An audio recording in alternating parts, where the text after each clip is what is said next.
নমস্কার বন্ধুরা, আজ আমি তোমাদের সঙ্গে শেয়ার করব আমি ওটস কিভাবে খাই। ওটস তো তোমরা অনেকেই খাও, কে কেমনভাবে খাও কমেন্ট বক্সে প্লিজ জানিও আমাকে।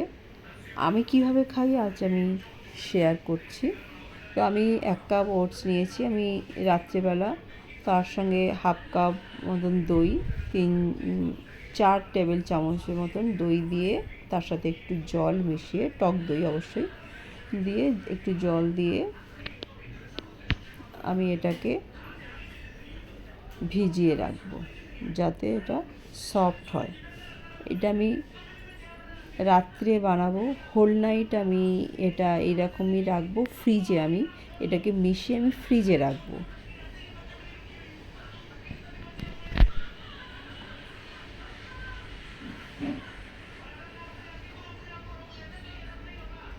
এইভাবে থেকে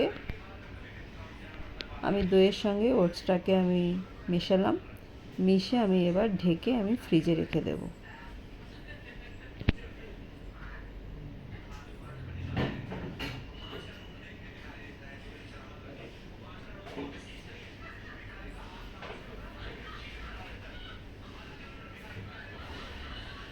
এবার আমি পরদিন সকালবেলা উঠে আমি ফ্রিজ থেকে আমি ওটসটা আমি বের করে রাখবো রুম টেম্পারেচারে। যখন আমি ব্রেকফাস্ট করবো তখন এটা রুম টেম্পারেচারে এসে যাবে ঠান্ডাটা কেটে গিয়ে।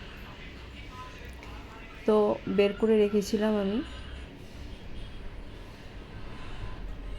দইয়ের সঙ্গে ওইটা এঁটে গেছিলো, টেনে নিয়েছিল।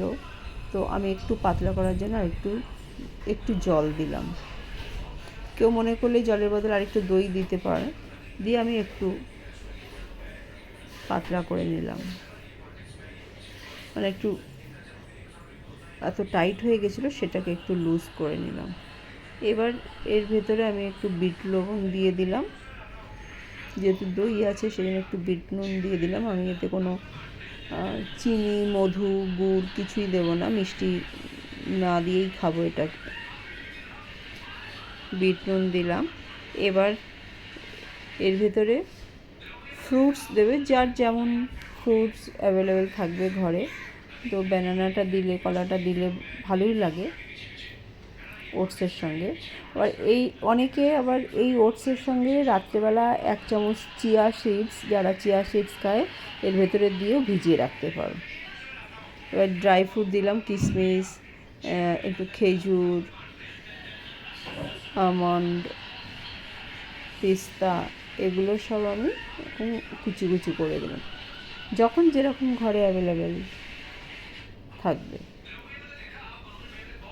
দিলে ভালো লাগবে খেতে। সব এরকমভাবে দিয়ে,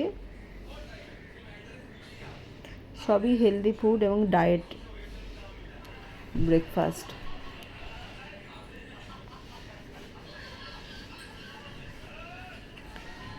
ডায়েটে অনেকেই ওটস রাখেন, তো এইভাবে খেয়ে দেখতে পারেন। এই হলো আজকে আমার ব্রেকফাস্ট, ওটস।